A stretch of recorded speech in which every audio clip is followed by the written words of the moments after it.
to have you with us tonight. It will be a rich program. And we just ask that everybody mute themselves as we review the agenda and welcome you to tonight's program. Block the bill, defeating Biden's $95 billion supplemental. We have a few guests you'll be hearing from tonight, including Nikolai Petru, who is the University of Rhode Island's political science professor, who wrote a book, terrific book, I reviewed it, called The Tragedy of Ukraine. He'll be talking about why there is no military solution. We have Ray McGovern, former CIA analyst, who briefed the president, Lyndon Johnson, on a daily basis. And we have some very specific questions to ask him about what he thinks might happen and where the strategic context might be within the Biden administration to reverse course, this genocidal course. We also, of course, have Medea Benjamin, co-founder of CODEPINK, who will be holding a conversation with M Salim Taz, who has joined the CODEPINK delegation on Capitol Hill to advocate for defeat of this bill. He has family, unfortunately, suffering in Gaza. So we'll hear more about that. But first, I just wanted to say thank you and to encourage you to introduce yourself in the chat, your name, where you're from, any affiliation that you want to share, and to please respect the norms. Grace will be posting them or has posted them in the chat, but basically, show respect to everybody, disagree agreeably, mean what you say, but don't be mean, that kind of thing, and certainly honor our guests. So, news updates. What's going on? Well, the United States rejected for the third time a ceasefire resolution in the United Nations today. We have read, however, that the Biden administration plans to introduce or propose to introduce an alternative resolution, perhaps as early as tomorrow, that calls for a temporary ceasefire, a 6-week ceasefire, and opposes a ground invasion of Rafah. We have also at CODEPINK been focused on Julian Assange this week because today and tomorrow, the courts in London are holding hearings on extradition, the extradition request of the United States. And of course, we oppose him being extradited. We think that he revealed the crimes of the US government, and for that, he's paying a terrible price, years in solitary, virtual torture. And we certainly want to call for his freedom. So those are a few news updates. Medea's been very busy in Washington.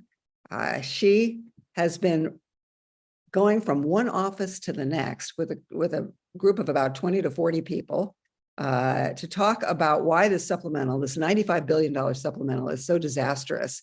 But before we actually go to the conversation between her and Taz, we're going to take a look at a few videos. So let's take a look at the video on Assange. This is from the International Association or Federation of Journalists.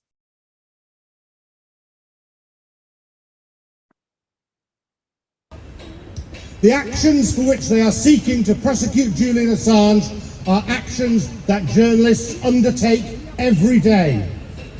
He recognized that there had been wrongdoing. He found a confidential source. He encouraged that confidential source to share the information with him, and he published it to the world. Be under no illusions. If this prosecution is successful, vital cases will not come to light.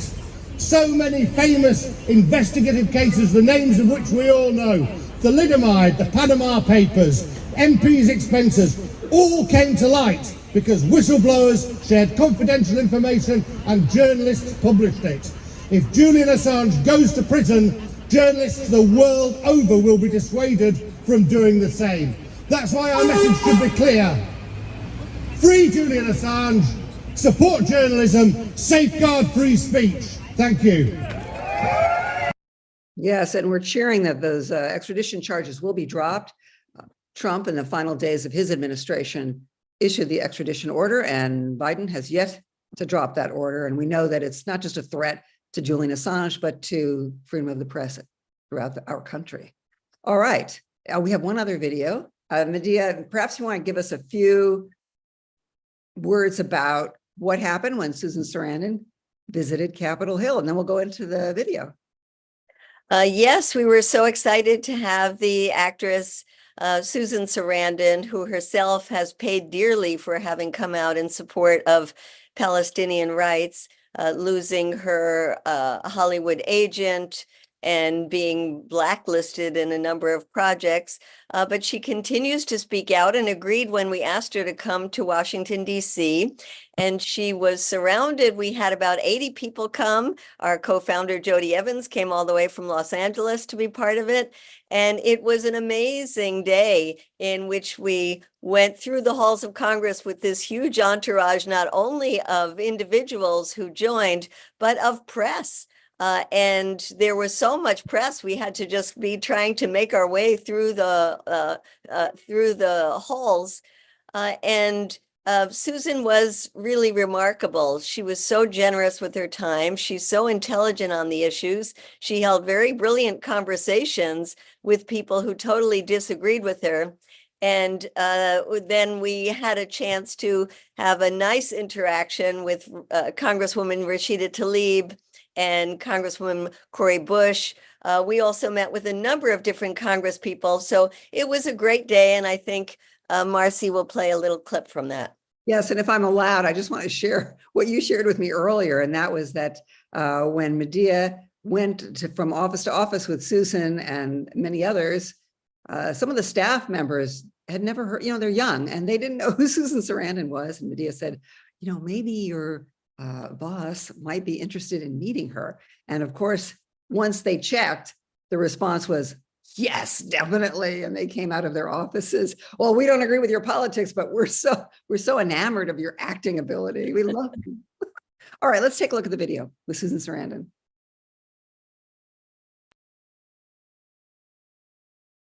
Let Gaza live! Let Gaza live! We have to change the narrative. We may not have as much money as AIPAC, but we have more people and we have more truth. And we have love on our side. Well, I wish that I had $1 million plus, which is what Jeffries has received, and Torres also to try to have a conversation. But they clearly don't want to have a dialogue, which to me makes it seem as if they're afraid to know the truth of what's actually going on. And I guess their AIPAC donors make that very difficult should they start to listen to what actually the rest of the world, the rest of the United States, the bulk of the United States wants a ceasefire. There's never been a peace that's been attained through violence. We have to have a permanent ceasefire and save the lives of all those people that are now basically in a corner, just being shot at like fish in a barrel, and very, as we know, and was seen during the South African testimony, pages and pages and pages that clearly say this is a genocide. There are a lot of Americans that, don't understand why we're able to find billions of dollars for war, billions of dollars to a country that has health care, that has subsidized housing, that has free education, when we're told in this country it's impossible. So I think that's another element of people that need to be listened to. So I'm very happy to be here, to be able to stand with these women, who some of them have had so much personal loss.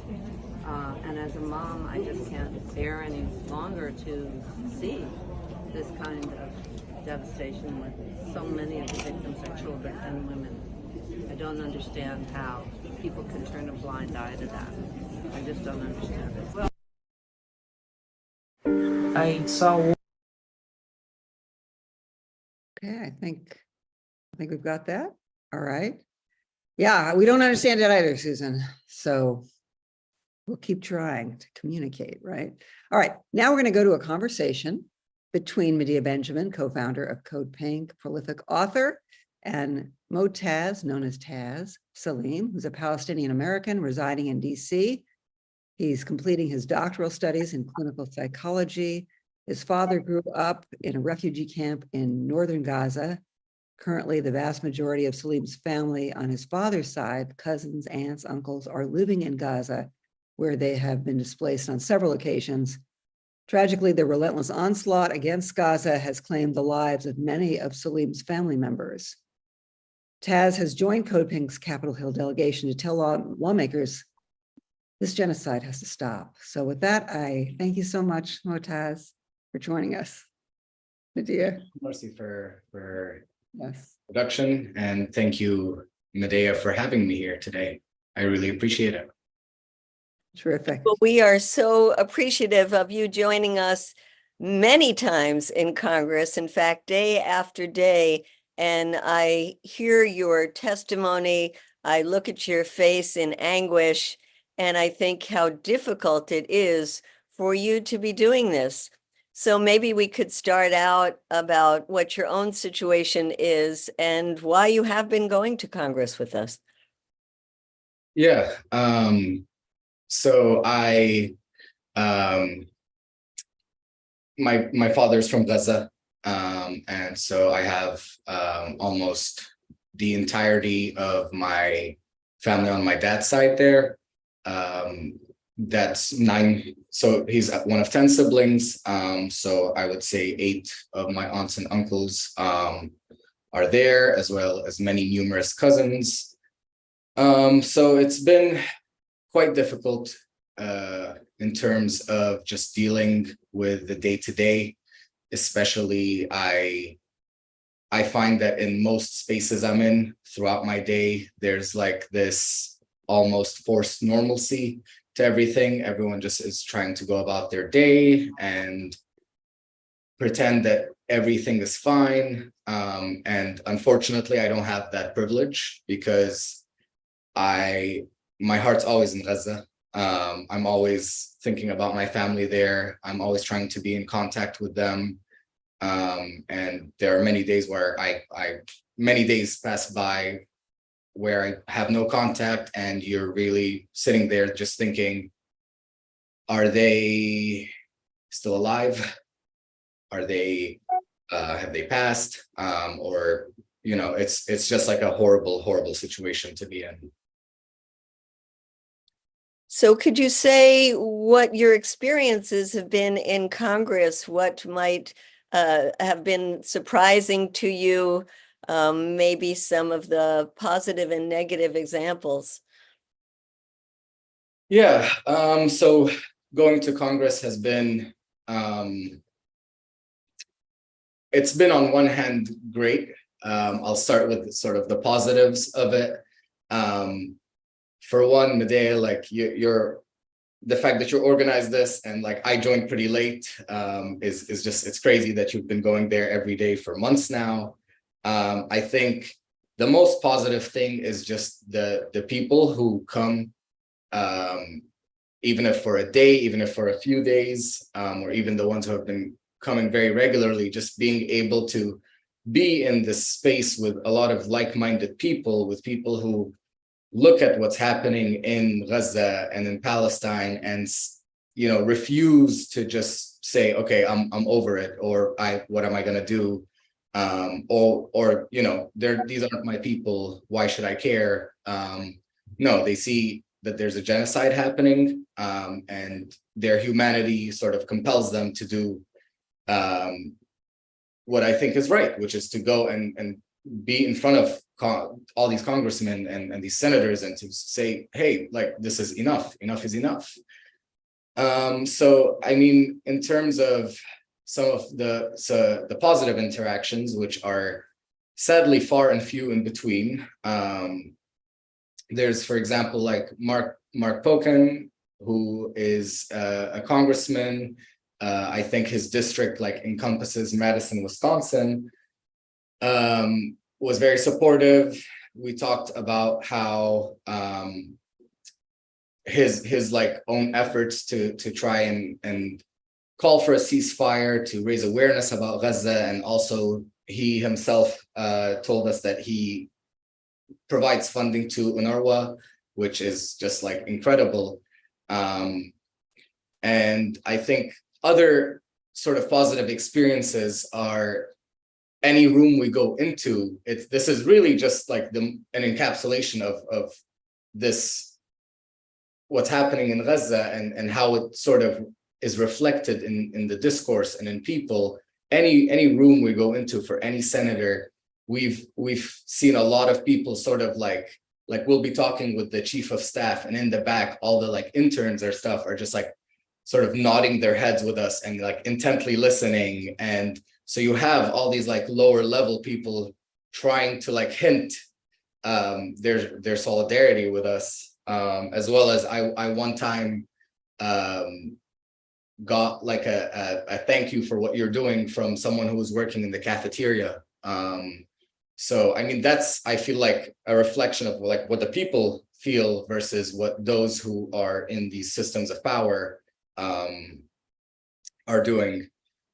And so switching to, I'll go sort of a middle area where a lot of the, and you can speak to this because I know you've met a lot more of the actual senators or Congress people, but some of the most unfortunate, I guess, interactions that I've had with staffers or you know, the actual senators is you'll have these really sort of outwardly kind staffers who will be so nice and so welcoming and you know, have a seat and they're listening intently. And every time I go to talk to them, I always just share my own personal story in hopes of trying to like appeal to the humanity.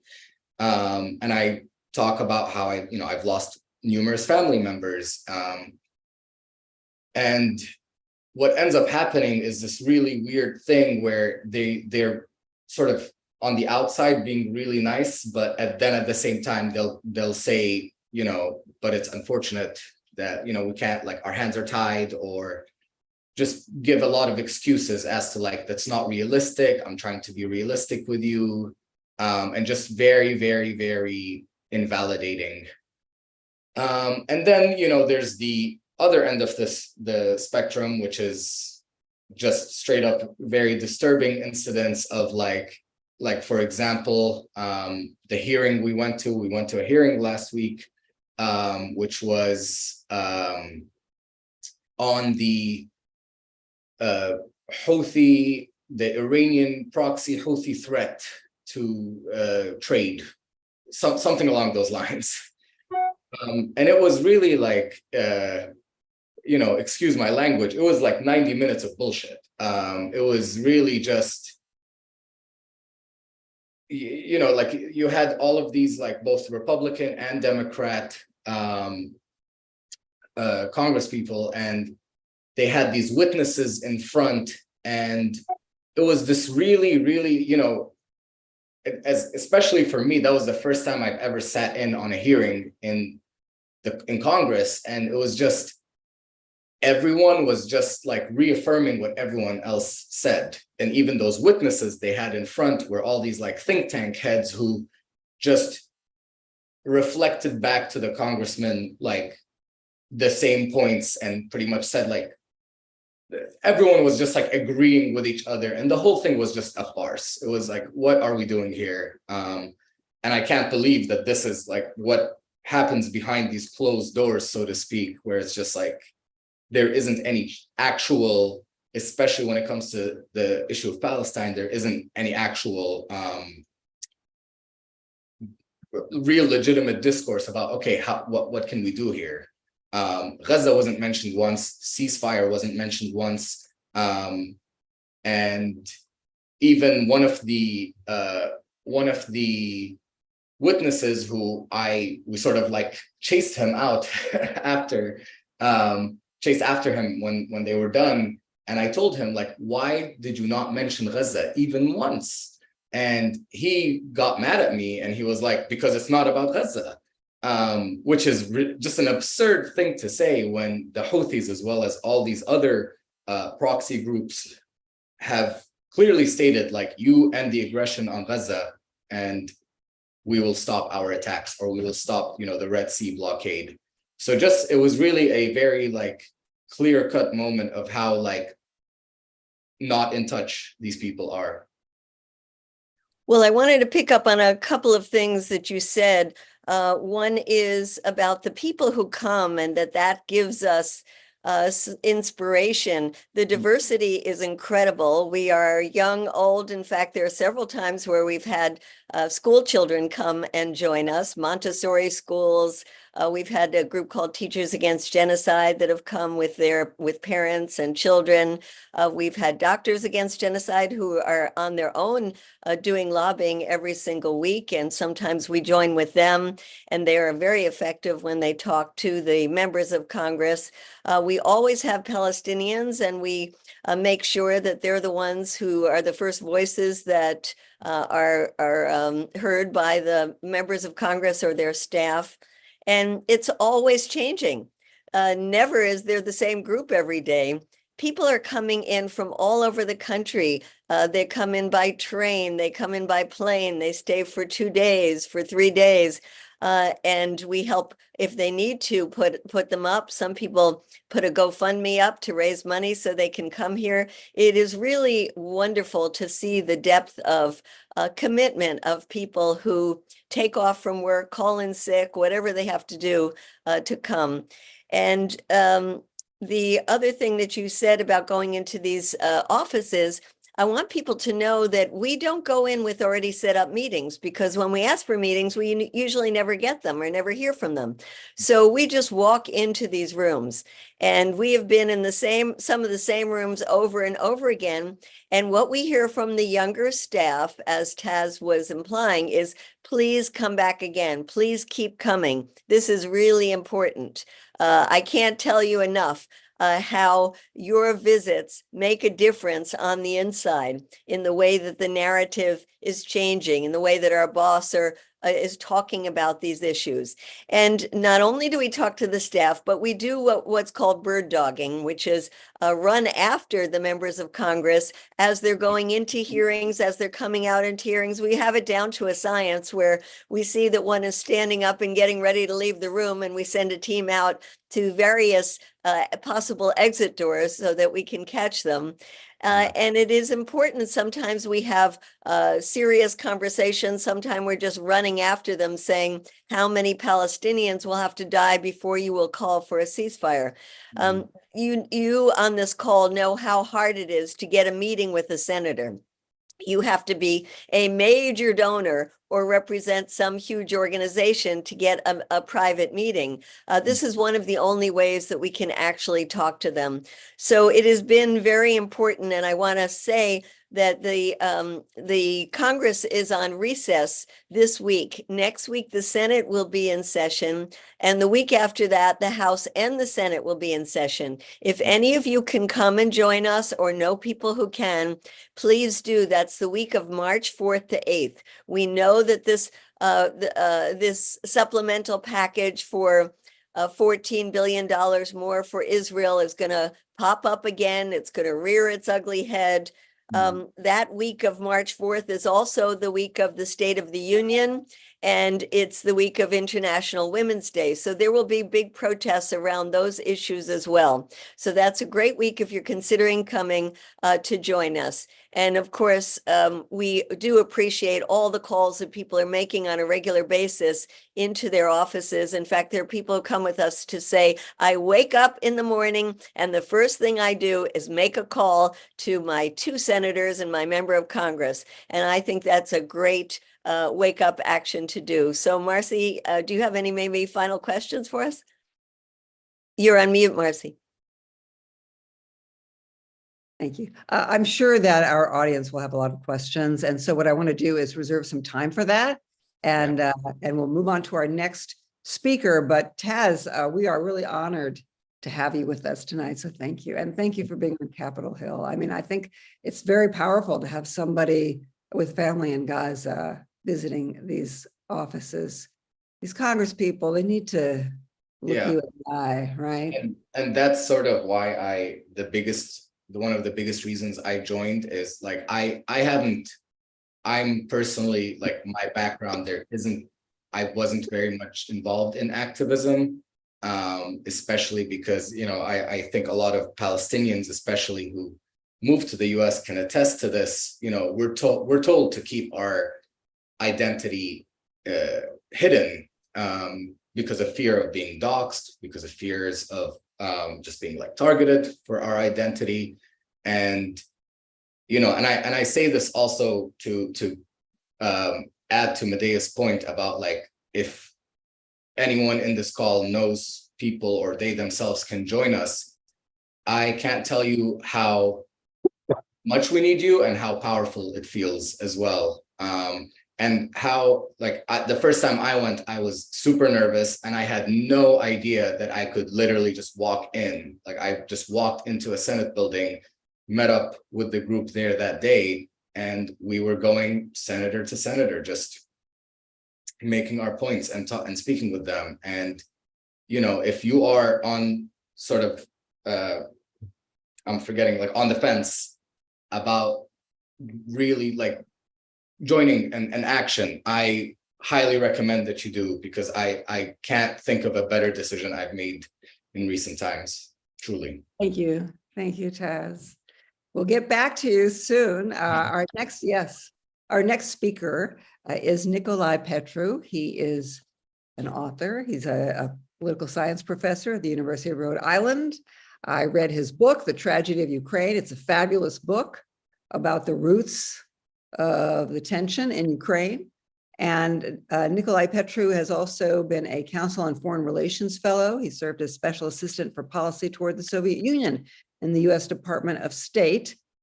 His other books, besides The Tragedy of Ukraine, include Ukraine in Crisis, Crafting Democracy, The Rebirth of Russian Democracy, and others. So welcome, Dr. Nikolai Petru. And I think you're going to be telling us about why the supplemental, which includes $60 billion for Ukraine, in addition to the $14 billion for Israel for transfer of weapons, and another, I think it's $8 billion to militarize East Asia for a confrontation with China, prohibition against funding for UNRWA, and the ability for the president, the White House, to bypass congressional notification on weapons shipments. Why this is not the answer, certainly as it regards to Ukraine. And then after we hear from you, Ray McGovern, who's with us, former CIA analyst, will be joining me and Medea for a conversation. So take it away, Dr. Petru. Thank you very much, Medea and Marcy.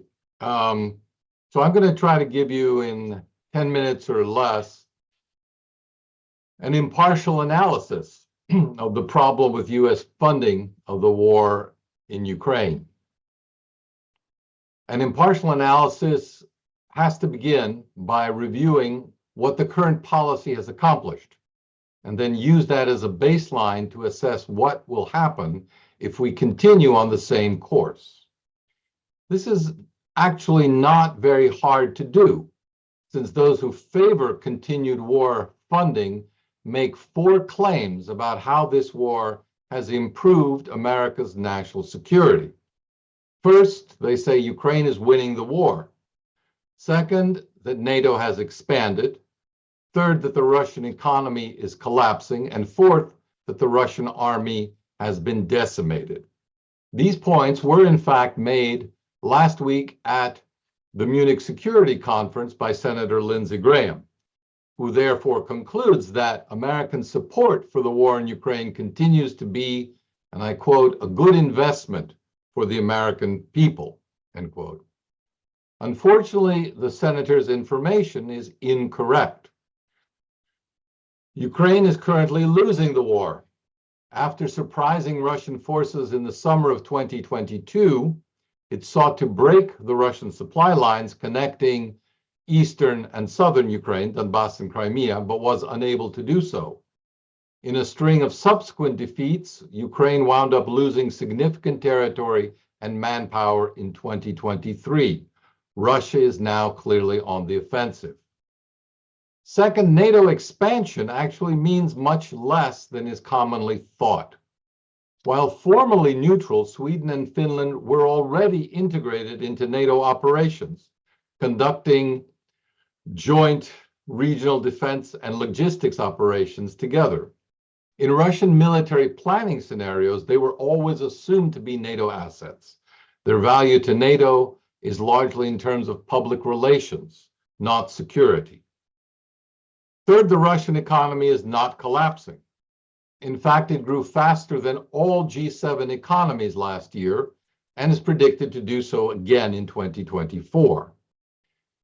In power purchasing parity, Russia even became Europe's largest economy last year, overtaking Germany.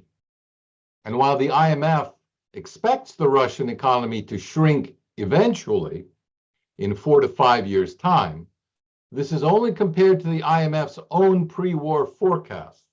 In other words, it is a loss of what might have been had Russia never invaded, rather than of actual economic production. Finally, Russia's army has not been decimated. Losses on both the Ukrainian and Russian sides have been horrific. But while Russia may have lost anywhere from 50,000 to 150,000 souls, for a population of 100 to 145 million, this is far less devastating than the 200 to 500,000 losses estimated for Ukraine, out of a population of just 30 million, a ratio of 1 to 100 versus 1 to 1,400. In 2023, Russia also added 400,000 new recruits, while Ukraine added just 100,000, less than half the number it hoped to recruit. Moreover, as Ukraine's weapons supplies have dwindled, Russian supplies have ramped up. According to the head of Estonian military intelligence, current Russian stockpiles will allow it to supply its army at the current rate for over a year. For Ukraine, meanwhile, the US Army is currently spending its own money from its own budget to support Ukraine. Since the Western equipment given to Ukraine was rapidly depleted during last summer's counteroffensive and is not likely to be restored anytime soon, many military analysts now agree with the former Inspector General of the German Armed Forces, Harald Kujat, that the growing disparity in military capacity now makes Ukraine's defeat inevitable.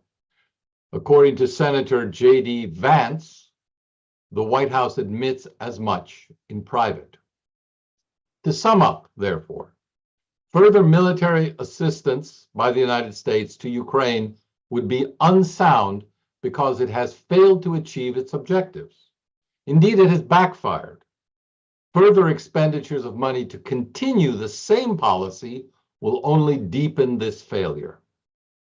But here the defenders of the war believe they have an ace up their sleeve. The reason that the policy has failed so far, they suggest, is because the West has never committed to the victory over Russia and did not support Ukraine sufficiently. With enough money, they say, Ukraine's victory is assured. Just how much money? We know, because just talking about it is one of the things that got the head of the Ukrainian Armed Forces, Valery Zaluzhny, fired earlier this month. In an interview last December, Zaluzhny pointed out that a mere $61 billion would not suffice to liberate all of Ukraine. That, he said, would require 5 to 7 times that amount, or $350 to $400 billion.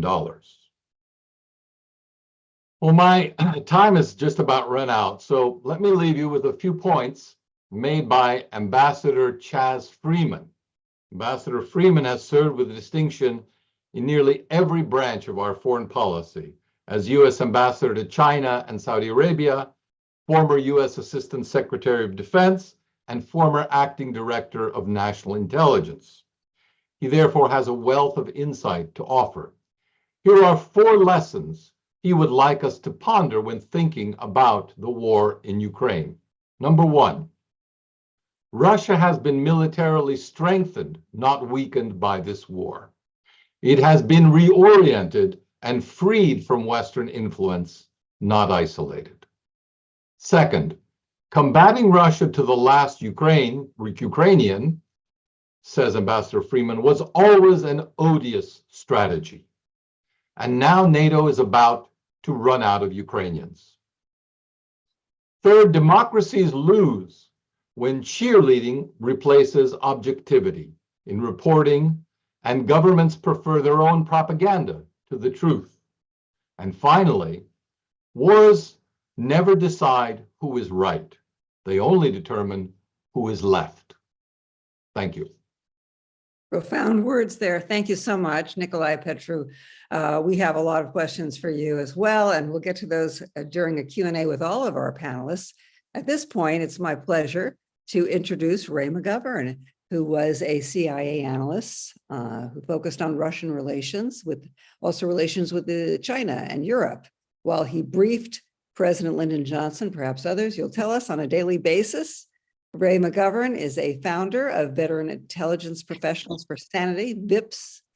He's written extensively about both Ukraine and Gaza, asserting that Israel used the October 7th attack as a pretext for the pre-existing master plan to rid Gaza of Palestinians, whose presence blocks the establishment of Greater Israel with sovereign control over the West Bank and Gaza. Ray has testified before the United Nations. He has a website. He has a wealth of knowledge and information. So welcome, Ray. Great to have you with us on CODEPINK Congress. And I hope that you and Medea, if she wants to jump in, we can have a conversation that will be insightful and revelatory for our participants, because you have obviously a lot of insight into how the CIA works and so forth. So I want to start off with just a question about what you think about William Burns, the head of the CIA, who years ago warned successive administrations that if you try to surround Russia, if you encourage Ukraine to join NATO, that will be a red line and will lead to something horrific. So what do you think of him now? He's a cog in the wheel of the machinery. A word about Chaz Freeman first. I'm really glad that Nikolai quoted from Chaz Freeman, because when Nikolai mentioned that Chaz Freeman was for a time the head of the National Intelligence Council, I want you all to know that that was for 6 hours.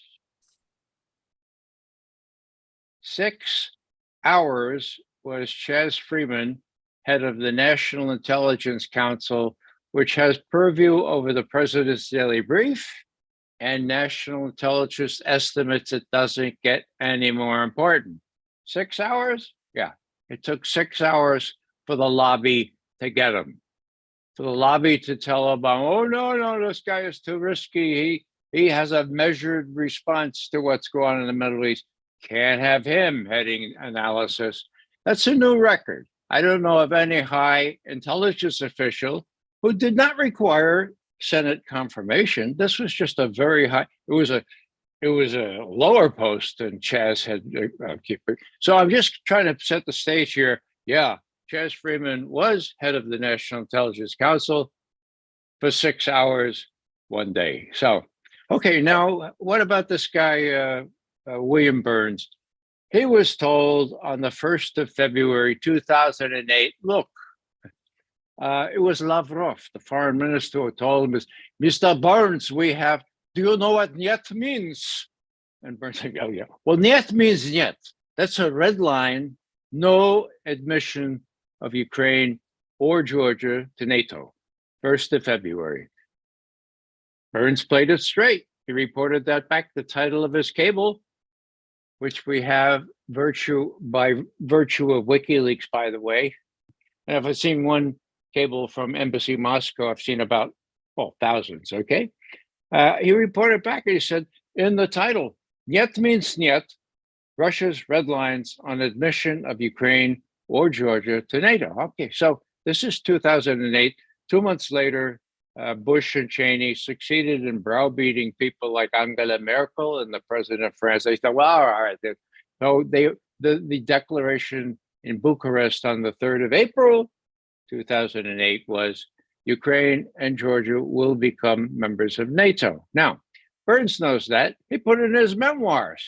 Now, what Lavrov also told him on the 1st of February, 2008 is, look, we have strategic interests in Ukraine. If you admit Ukraine to NATO, there will probably be a civil war in Ukraine. We will have to decide whether or not to intervene. Do you get that, Mr. Burns? Yeah, I get that. And as I say, he reported back matter-of-factly. What does William Burns say now? Oh, what a terrible thing the Russians did. It was completely unprovoked. And yet, for those who want a bottom line here, Lavrov said, you would provoke us. And now Burns, having forgotten all this, is saying, totally unprovoked. So, answer to your question, sorry to take on so long. Burns is a cog in the wheel, and he just does what the president tells him to do, or what his nominal boss, Avril Haines, the existing National Intelligence Director, tells him to do. It's a waste. It's Okay, awful. Medea has a question. Thank you, Ray. Yeah, Ray, the US has been either trying to sabotage negotiations, as happened early on in the war, and as recently as the end of last year and the beginning of this year, Reuters has reported that the Russians had reached out to the United States to talk directly to the US, but the US nixed that as well. But the narrative that we hear from the White House is constantly, Russia will not negotiate. Even when Tucker Carlson had that long interview with Putin, and Putin talked about being ready to negotiate, the US response was, no, he's not serious. On the other hand, as Nikolai just told us, he says the Russians are in a good position, and so it would be in their interest to continue this war. So are the Russians serious about wanting to negotiate? Well, Medea, good questions, as usual. The proof is in the pudding. The Russians did negotiate. A week after the war started, there were feelers sent up from Kiev and from Moscow. My God, this is awful. Let's see if we can end this damn thing. Negotiators from both sides, Russian and Ukrainian, met in Belarus and then in Istanbul in Turkey. They worked out a deal, ceasefire. Ukraine remains neutral. Other things worked out in a codicil. What happened? They were just about to not only initial it, but sign it when the US came in. They say Boris Johnson came in. Yeah, he did, actually. But the idea was, we told Zelensky, no deal. You do that, and we're not going to support you anymore. If you turn that down, then we will support you for as long as it takes, with increased weaponry and everything else. For as long, whoops, now we don't say for as long as it takes anymore. We say, the president says, for as long as we can. And given the situation in Congress, we can't anymore. So that leaves these people in the lurch, Zelensky and so forth. But again, the proof is in the pudding. The Russians did negotiate. We nixed it at the very beginning. We're talking late March, early April 2022. Now, since then, Zelensky was persuaded to put into Ukrainian law a provision that says Zelensky himself can't negotiate with the Russians. And this is a point, of course, that Putin made. How am I going to negotiate with the Ukrainians if their law forbids it? Are the Russians ready to negotiate? Of course they are. Who would they negotiate with? Well, presumably the Ukrainian, but they know who's running the show. It would be with what's her name, the Wicked Witch of the West, Victoria Nuland. Yeah, okay. And she came 10 days ago to Ukraine. The place is falling apart. The Russians have just overcome the main obstacle to going all the way to the Dnieper River. And there was confusion in the leadership. Zelensky and Zaluzhny, and then Victoria Nulandsky came in, and Zaluzhny was cashiered. Shirsky came in, and Shirsky committed some of their most prized reserves to relieve Avdiivka. And as usually happens, surveillance found these prized reserves, decimated them, and now Avdiivka, the key. This is, you should know, Avdiivka is from whence the Ukrainian army was shelling the civilians in Donetsk city, okay, since 2014, okay, 14,000 until the war, a couple thousand after that. So that's gone now. So the situation is that Russia's willing to negotiate? Of course they are, but they're willing, they always say, but you have to recognize the facts on the ground, and the facts on the ground happen to be that not only Crimea is part of Russia, but so are those 4 oblasts, those 4 provinces that the Russians have claimed and that have had plebiscites now and are, in Russia's view, part of Russia. Ray, you have inside knowledge on how an administration works. We're here tonight because we want to defeat this $95 billion supplemental. We don't want to spend another $60 billion to continue a war in Ukraine that will only profit Raytheon, Lockheed Martin, Northrop Grumman. This is a giant money laundering operation as far as I'm concerned. And at the end of the day, you'll still have internal conflicts, as I'm sure Nikolai Petru will talk about later, between the east and the west of Ukraine. So for those who are very serious about trying to defeat this bill, where do you think would be the most strategic place to apply pressure in terms of the administration as opposed to Congress? Or maybe Congress too. I think that Julian Assange, my friend here, is right when he says if wars can be started with lies, they can be ended with the truth. It's our job to spread the truth around, and that's why I'm in awe at my friend Medea, Motaz, and all the others that are doing this stuff day after day. You know, I've watched this happen before Iraq. We weren't able to prevent Iraq, but this time I think we can prevent that 60 extra billion, not 60 billion over 127 other billion. Did it work before? Of course not, as Nikolai pointed out. Now, here's a mixed quote for you, okay? It'll give you some encouragement and then something different. It's very, very small, and I used it with Larry Wilkerson in a op-ed we published on Consortium News on Friday. 2 sentences. It comes from Anthony J. Blinken. Quote, if you're playing on the military terrain of Ukraine, you're playing to Russia's strength, because Russia is right next door. We looked at the map. It has a huge amount of military equipment and military force right on the border. Anything we did as countries in terms of military support for Ukraine is likely to be matched and then doubled and then tripled and then quadrupled by Russia. End quote.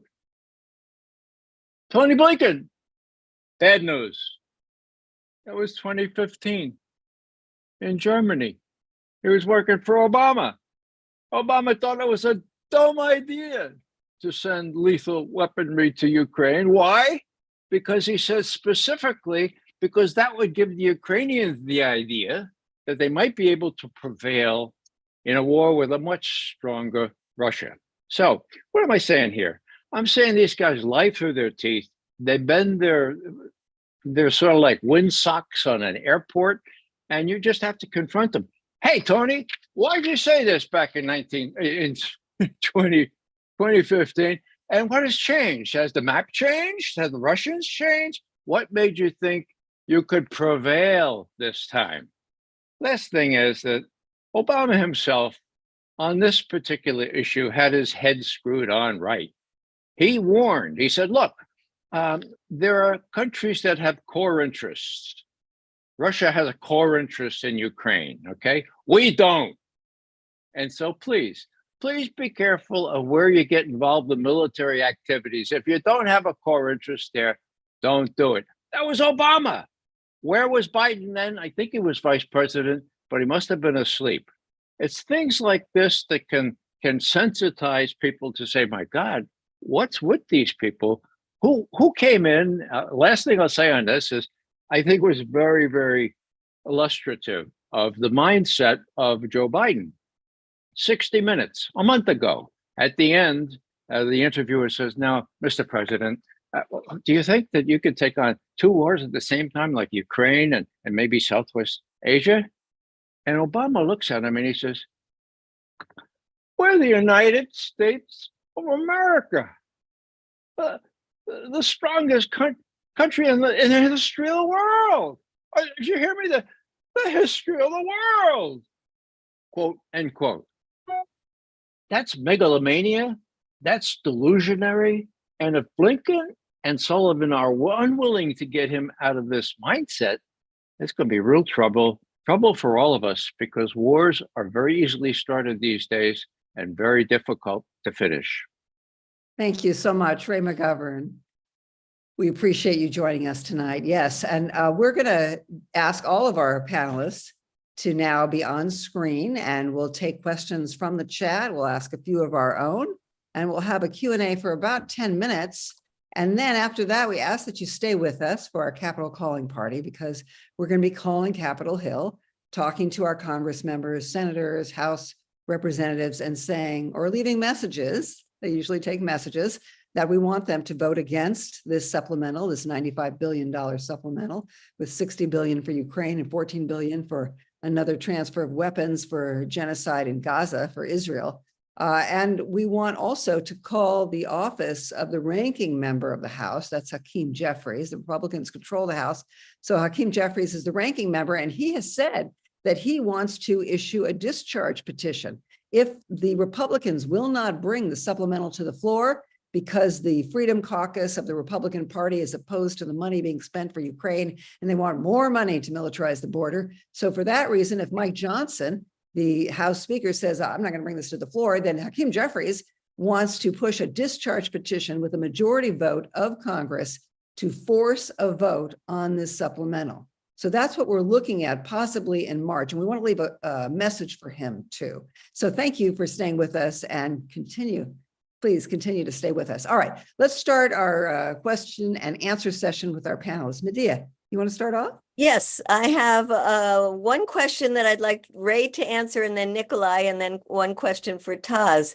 On the issue of Ukraine, is there a rational voice somewhere in this administration? Might it be coming from the Pentagon? What's the difference between what the National Security Council is saying, what the State Department is saying, what the Pentagon is saying, and how might that influence how we try to stop this money from going through? And then for Taz, if you could just talk about this in terms of the Palestinian American community and this campaign that's been going about genocide Joe, abandon Biden, how you think this might influence the upcoming election. So Ray, could we start out with you? Sure. I'm sort of an optimistic type by bent, but the answer to your question, in my view, is no. There is no rational voice in our administration. Now, the only saving grace is that there are some people in the armed forces who know what nuclear war would result in. There are others that think we can use a little mini nuke to scare the Russians and give the US administration time to get through November and the election. There is a real drive not to lose the war in Ukraine, which is already pretty much lost, because if you lose the war in Ukraine, you lose the election. And then if you lose the election, you could lose your freedom if that other guy comes in and uses all the evidence already amassed about bribery and everything else.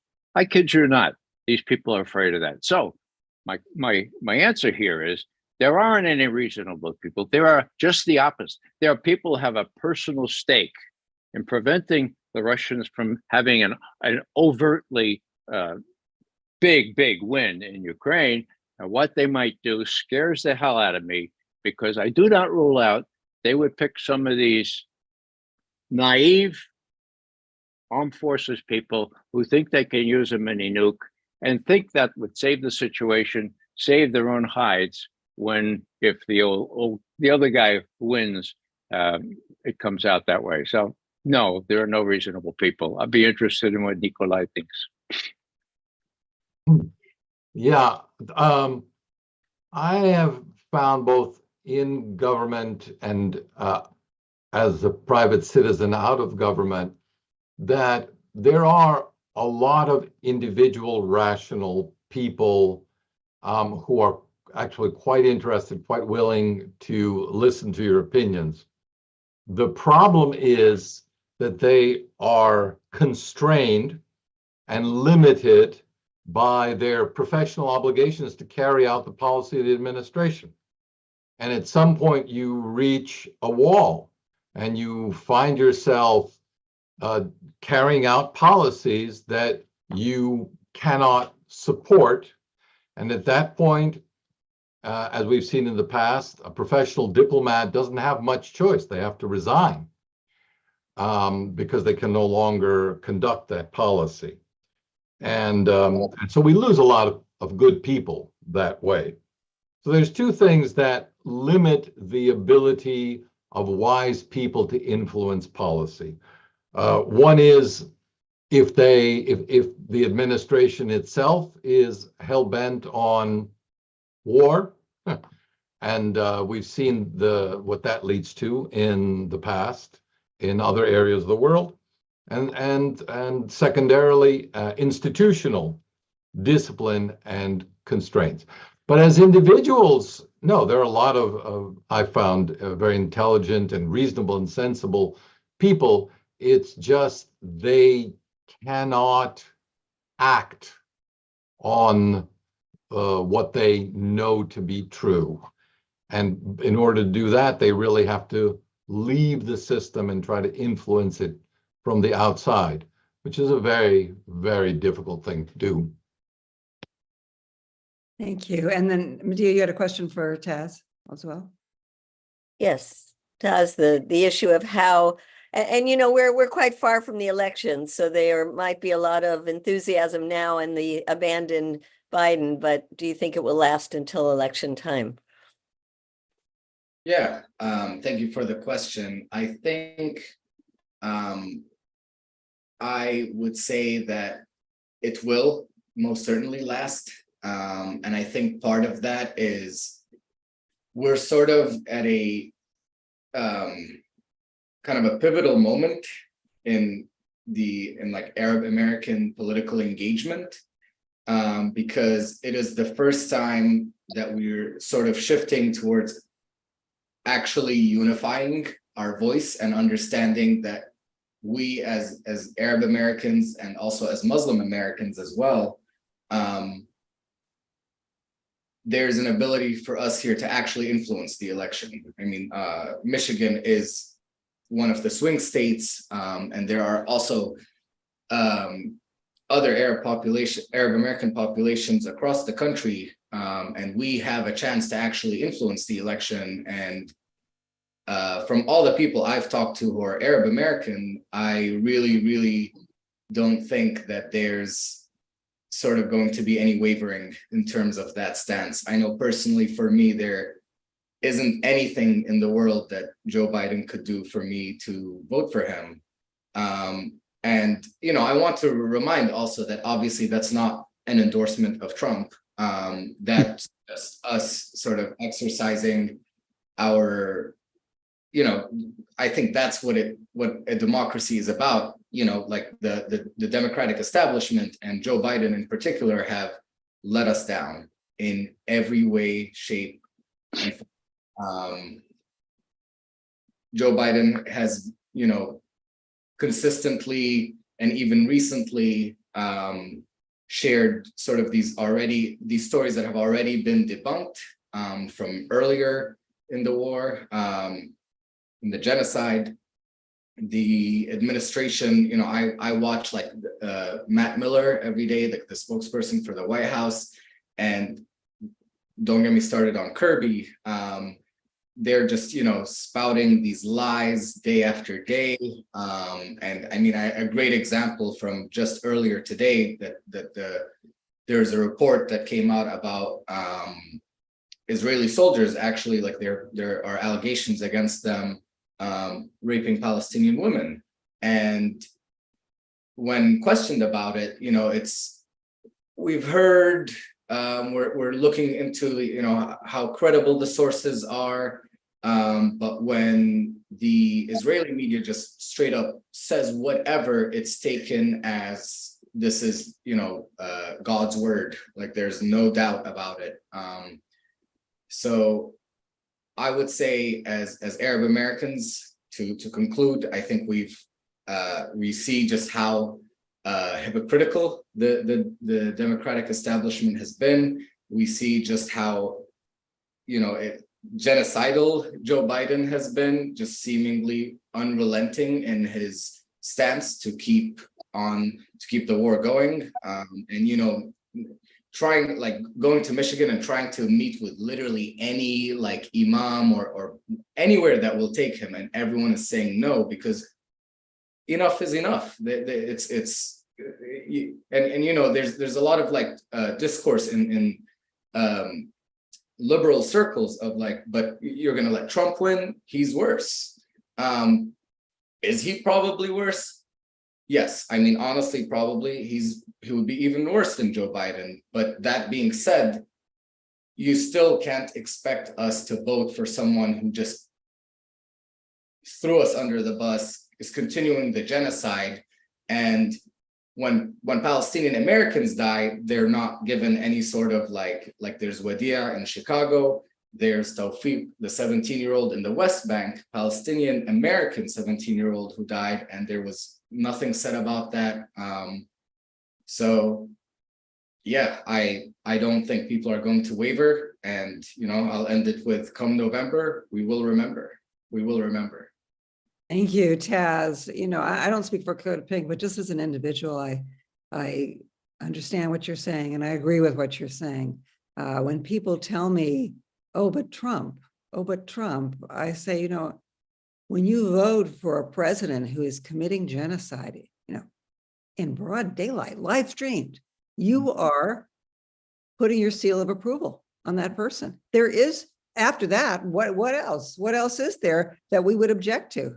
If this isn't a red line of genocide and killing 15,000 children, 30,000 Palestinians, wounding 60,000, displacing if this is not a red line and you're going to vote for that man, then you are saying you're okay with that.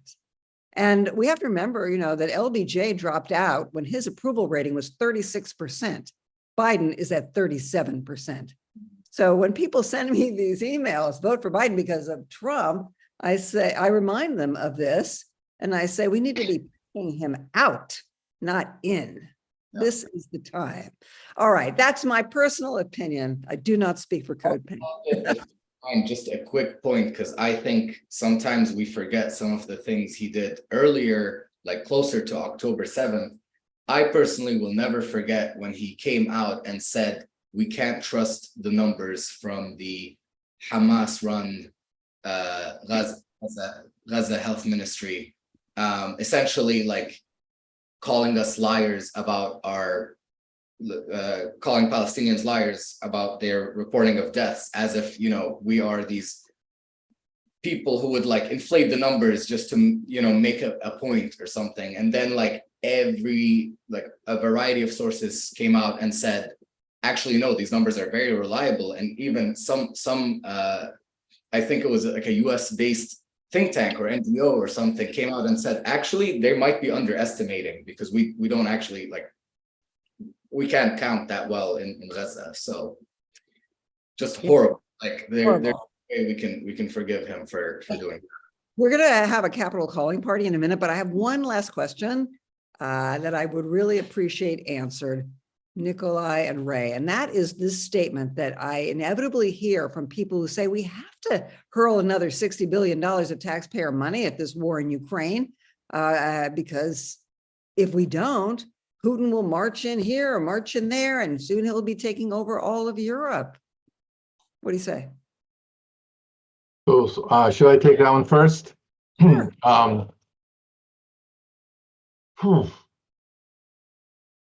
Well, every independent military analyst that I know of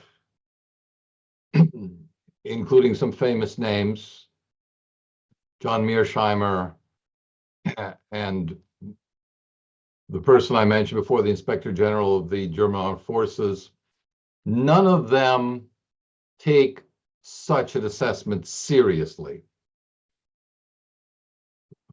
Beyond the obvious fact that Putin has disavowed any such intention, which we can take with a grain of salt, there is nothing in the strategic planning that anyone can point to which prepares Russia for that sort of engagement. There is nothing, and I've read not just what is available in terms of the foreign policy concept of the Russian Federation, but also the military concept. These are the guiding documents, the marching orders, if you will, that nations give and that are really important to take seriously, because they are the marching orders for the entire administrative bureaucracy from top to bottom. The president, whoever it is in any country, cannot tell each individual head of department what the objectives of foreign policy, of that country's foreign policy are. They need a guiding document that everyone can go back to and refer to and say, aha, I understand now where we're headed with this or that aspect of policy. And so there would have to be some serious preparation for that sort of campaign and objective. And it's just not there. It's just not there. So aside from it being foolish, suicidal, and inconsistent with Russia's foreign policy objectives, there is simply no evidence to point to. And I think we can then reliably dismiss this as a prospect. Thank you. And your thoughts, Ray, and then we'll wrap this up. Well, I begin by saying amen, amen, amen to what Professor Petru has just said. You know, if you look at the situation and you realize that Russia was willing to settle for a whole lot less than all of Ukraine in March, April of 2022, 6 weeks into the war. And if you look at the lack of any indication that Russia wants to do anything more, not even taking all of Ukraine, I would guess they don't even want to take all of Ukraine east of the Dnieper River. Look at the map. If I were Putin, I would want to make a deal. I wouldn't want to be responsible for all of Ukraine east of the Dnieper. That would be an invitation for the kind of insurgency, that the British and the US are so clever at. So there is no evidence. Now, the scary thing here is you have a president who is delusional, okay? And he talks about, if Russia hits one of our NATO nations, we'll have American boys fighting Russian boys, and we don't want that, okay? Well, Russia is not going to attack a NATO country. That's what Ukraine is all about. They don't want Ukraine in NATO. So it's a kind of a false premise, right? And then you get to the mother of all false premises, Donald Trump saying, aha, I've told major NATO allies that if they don't pay up, I'm going to encourage Russia to have its way with you. Now, I'm sure Putin likes encouragement from Donald Trump. I mean, he's already distant by saying, I'd prefer a providential, an empathetic, a kind of, what's the word? A predictable president, okay? So all I'm saying here is that whatever Donald Trump says in his egotistical way, if it's a false premise before, it's a false premise here, and there's no need to even comment on what delusionary things Trump says or Biden says. The reality is the reality. The Russians want to stop Ukraine from becoming part of NATO. The Secretary General of NATO has said that a couple of times.